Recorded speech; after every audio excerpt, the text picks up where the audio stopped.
being accepted into the NCAA is going to change the trajectory of not just our athletic department, but certainly our football program. I am not the most qualified guy, probably in many areas, but I am one of the few guys that has coached in the CIS, won a national championship there, and now playing in the NCAA Division II. And there are some very bold and dramatic differences.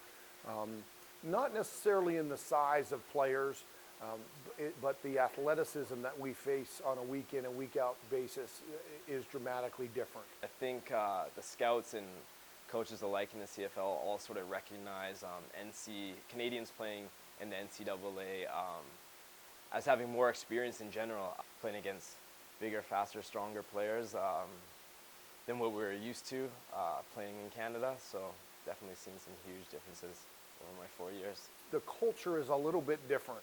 When we're playing against the University of Alberta, there was a hate-hate relationship. And certainly the level of competition and the games are so important in our conference. But after the game, it's like we're all a part of the same fraternity. And that is something that I really didn't expect. And it's taken me a year or two to get used to not just shaking the hand and saying, hey, good job, but asking about specific injuries and really getting a little more in depth in building those relationships. Our goals for this team is just do better than last year. We have an 11-game season this year, no bye. It's going to be we're going to have the longest season, I think, in our conference. So it's going to be a war of attrition for sure. But there's no stopping us.